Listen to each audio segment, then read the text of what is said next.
Baik, Bismillahirrahmanirrahim. Assalamualaikum warahmatullahi wabarakatuh. Halo semuanya, kami dari kelompok teori organisasi yang beranggotakan saya Muhammad Faruk Herdianto dan Stephen Arianto serta Anissa Triwulandari. Kami dari kelas manajemen 21B04 yang akan menjelaskan tentang evolusi teori organisasi, berbagai pendekatan dalam memandang organisasi. Selanjutnya akan dijelaskan oleh rekan saya, Anissa. Untuk Anissa dipersilakan.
Baik, terima kasih untuk Saudari Anissa. Untuk pembahasan selanjutnya oleh Saudara Stefan. Untuk Saudara Stefan dipersilakan. Baik, terima kasih moderator. Selanjutnya ada studi Hawthorne lanjutan, di mana studi ini secara tidak sengaja ditemukan bahwa selain kondisi fisik ruangan, ada faktor lain yang mempengaruhi prestasi kerja, yaitu ikatan sosial, di mana ikatan ini muncul karena para pekerja merasa dipisahkan, diperhatikan pada ruangan khusus yang berbeda dari teman lainnya. Nah, ikatan psikologis dan sosial ini merangsang pekerja bekerja lebih giat. Lalu lahirlah teori organisasi neoklasik. Next. Pada teori organisasi neoklasik merupakan sistem sosial di mana hubungan para anggotanya merupakan interaksi sosial. Di mana interaksi sosial ini memunculkan kelompok non-formal dalam organisasi yang mempunyai norma sendiri sebagai pegangan anggota kelompok. Agar lebih efektif, maka interaksi sosial perlu diarahkan melalui saluran komunikasi yang efektif. Lalu agar norma kelompok tersebut sesuai dengan tujuannya, maka perlu pengarahan melalui leadership yang memperhatikan bukan saja struktural formal, tetapi juga struktural yang non-formal. Next.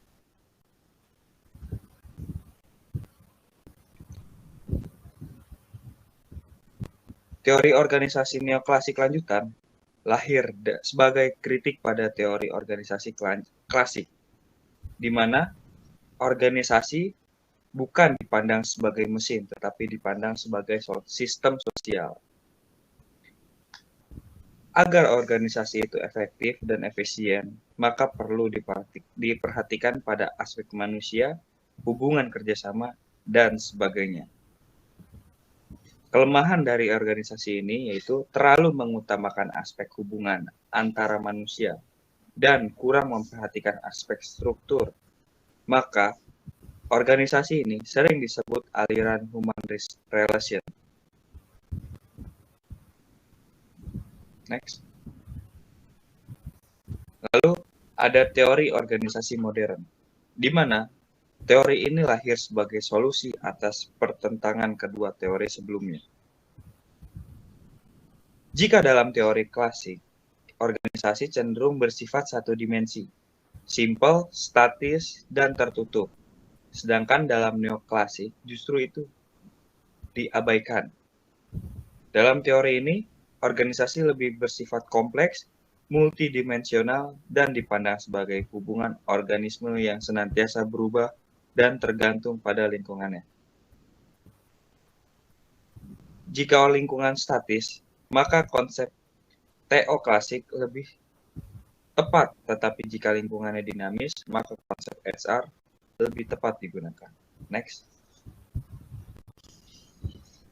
Teori organisasi modern ini dipopulerkan oleh John Woodward pada akhir tahun 1950-an di South Essex, Inggris. Woodward ini berusaha mempelajari penggunaan prinsip manajemen klasik untuk menemukan ciri-ciri organisasi yang sukses. Hasil dari penelitian Woodward ini yaitu perusahaan yang sukses pada setiap kelompok teknologinya mempunyai karakteristik organisasi yang berbeda dari yang tak sukses. Sehingga jenis teknologi mempengaruhi bentuk perusahaannya. Untuk itu, cara pengelolaan organisasi perlu disesuaikan dengan lingkungannya, atau sering disebut dengan pendekatan kontingensi.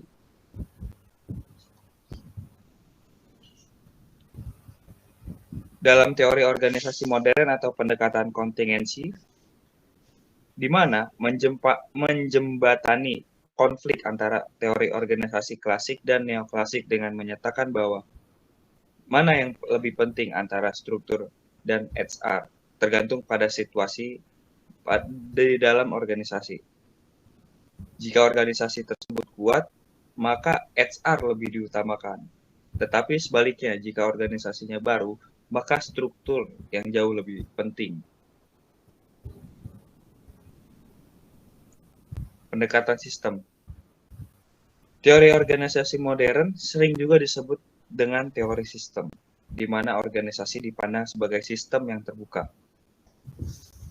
Jika dilihat dari pendekatan sistem, ada dikenal dengan dua teori. Yang pertama sistem tertutup dan juga sistem terbuka. Sistem tertutup ini, maksud saya, yaitu organisasi yang diibaratkan sebagai mesin yang ajak dan tidak dipengaruhi lingkungan. Lalu sistem terbuka merupakan organisasi seperti halnya manusia yang sangat tergantung pada lingkungannya. Dari sistem ini, ketergantungan dan keterbukaan organisasi pada lingkungan menyebabkan bentuk organisasi harus sesuai dengan lingkungan di mana organisasi itu berada. Termasuk dalam teori modern yang dipopulerkan oleh Chester Bernard menyatakan bahwa organisasi merupakan sistem kooperatif di mana fungsi utama eksekutif adalah mempertahankan keseimbangan dinamis antara kebutuhan organisasi dan kebutuhan para pegawainya. Dan juga teori jaringan, di mana kekuatan organisasi terletak pada kekuatannya dalam membangun jaringan dengan pihak lain. Kontributor utamanya yaitu Ludwig von Bartholomä, maksud saya. Bartholomä adalah tokoh utama dalam pengembangan teori sistem, di mana dia mengembangkan gagasan tentang sistem terbuka yang menerima input dari lingkungan, memprosesnya, dan menghasilkan output yang kemudian mempengaruhi lingkungan. Poin pentingnya, organisasi sebagai sistem terbuka, yaitu teori sistem memandang organisasi sebagai sistem yang terbuka yang berinteraksi dengan lingkungan melalui aliran masuk dan memproses informasi lalu memproduksi output. Yang kedua, adanya pentingnya feedback, di mana teori sistem menekankan pentingnya feedback dalam mengatur dan memelihara keseimbangan dalam sistem organisasi. Lalu, yang ketiga ada interkoneksi dan ketergantungan, di mana teori ini mengakui bahwa komponen-komponen dalam organisasi saling terkait dan bergantung satu sama lain, baik secara internal maupun dengan eksternal. Lalu yang keempat ada pemikiran sistemik, di mana pendekatan sistemik memungkinkan manajer untuk melihat organisasi secara holistik, mengakui hubungan antara bagian-bagian yang berbeda, dan memahami dampak dari keputusan dari keseluruhan sistem. Dampak evolusi teori organisasi yaitu teori sistem membawa pergeseran paradigma dalam memahami organisasi dan dari pendekatan mekanistik menjadi pandangan yang lebih holistik dan komprehensif, di mana konsep ini memungkinkan organisasi untuk lebih responsif terhadap perubahan lingkungan dan memahami implikasi jangka panjang pada tindakan mereka. Sekian pemaparan materi dari saya. Selanjutnya saya kembalikan ke moderator. Baik, terima kasih untuk Saudara Stephen. Di sini saya akan melanjutkan pemaparan dari Saudara Stephen sebelumnya. Untuk pembahasan selanjutnya yaitu penyesuaian dan pengembangan. Pada teori sistem ini memberikan pemahaman yang lebih luas tentang organisasi sebagai sistem terbuka yang kompleks, saling terkait dengan lingkungan mereka, yang dimana sangat membantu organisasi untuk mengembangkan kemampuan adaptasi dan inovasi yang diperlukan untuk bertahan, berkembang dalam lingkungan yang terus berubah. Selanjutnya ada teori kontingensi. Teori ini merupakan konsep penting dalam evolusi teori organisasi, yang dimana munculnya reaksi terhadap keterbatasan, pendekatan universal dalam manajemen organisasi. Selanjutnya ada kontributor utama. Woodward merupakan salah satu penelitian yang menyoroti hubungan antara teknologi, produksi, dan struktur organisasi. Studi ini menunjukkan bahwa organisasi dengan teknologi yang berbeda memerlukan struktur organisasi yang berbeda. Yang kedua ada Paul Lawrence dan Jay Lors yang mengembangkan model teori kontingensi yang menekankan pentingnya kesesuaian antara lingkungan eksternal dan struktur internal organisasi. Hal ini menjadi poin penting yang dimana kesesuaian dengan konteks pada teori kontingensi ini menekankan organisasi harus menyesuaikan struktur, proses, praktik manajemen mereka dengan karakteristik unik dari lingkungan mereka, seperti teknologi, kebijakan, dan pasar. Selanjutnya tidak ada pendekatan universal. Hal ini merupakan model atau pendekatan manajemen yang dapat diterapkan secara universal. Atau sebaliknya, manajer harus mempertimbangkan kondisi kontekstual saat membuat keputusan dan merancang sistem organisasinya.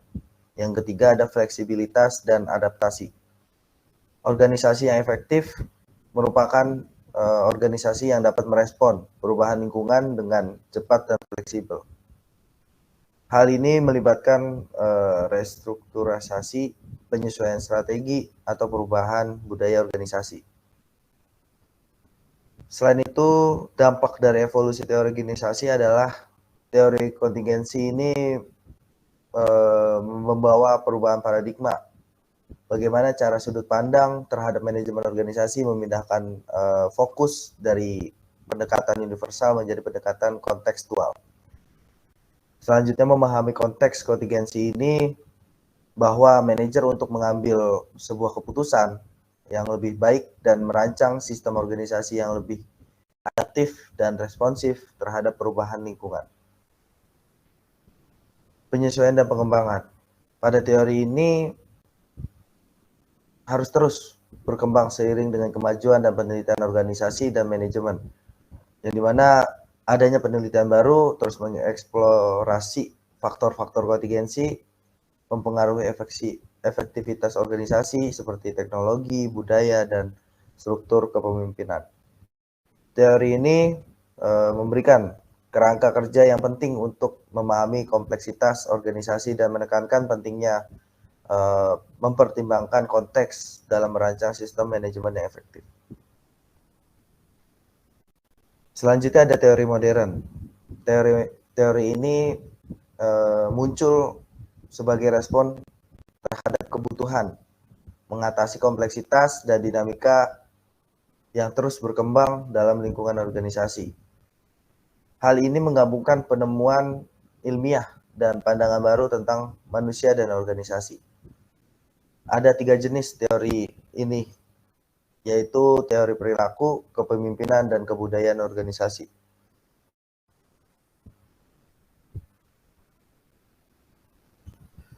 Kontributor utama yaitu ada Douglas McGregor.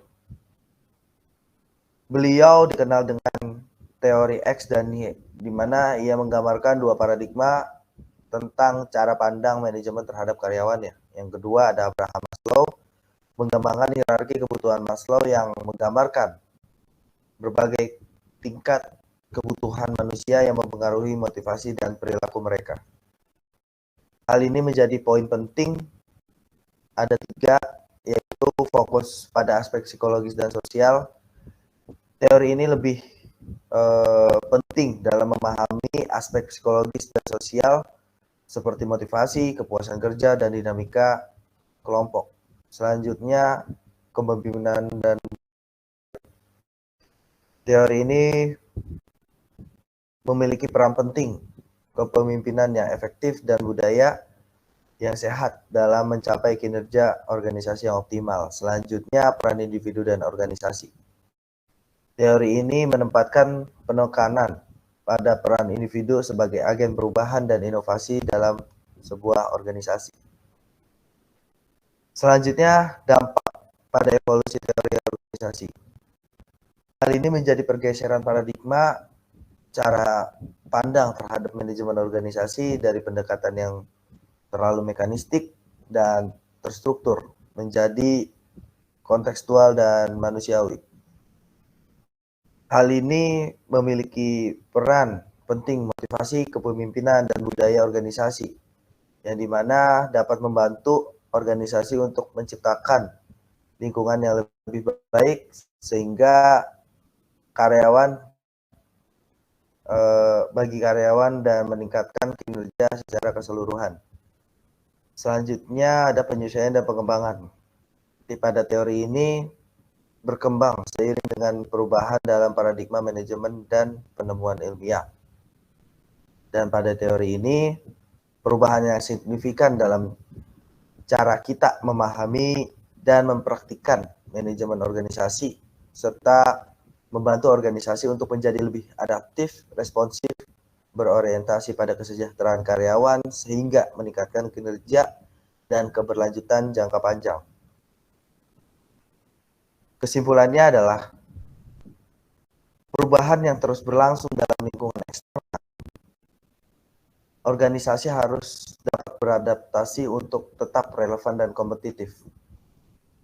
Selanjutnya ada perkembangan konsep yang dimana pada teori klasik ini lebih menekankan efisiensi dan struktur hierarkis, sehingga pada teori modern yang memperhatikan faktor manusia, kepemimpinan, dan budaya organisasi, serta evolusi teori organisasi mencerminkan perkembangan konsep yang lebih holistik dan kontekstual. Pengakuan terhadap kompleksitas pada teori organisasi ini mengakui kompleksitas organisasi sebagai sistem terbuka yang berinteraksi dengan lingkungannya. Selanjutnya, pentingnya manusia dalam organisasi. Evolusi teori organisasi menyoroti peran penting individu dalam organisasi, yang dimana pada teori klasik yang lebih berfokus pada aspek tugas dan struktur, hingga teori modern yang memperhatikan motivasi, kepuasan kerja, dan dinamika kelompok. Hal ini penting untuk memahami serta memperhatikan aspek psikologis dan sosial dalam manajemen organisasi. Demikian yang dapat kami sampaikan terkait pembahasan kali ini. Semoga bermanfaat untuk kita semua dan bisa diterapkan pada kehidupan sehari-hari. Maka dari itu, kita ucapkan terima kasih atas perhatiannya. Kurang lebihnya mohon maaf. Wassalamualaikum warahmatullahi wabarakatuh.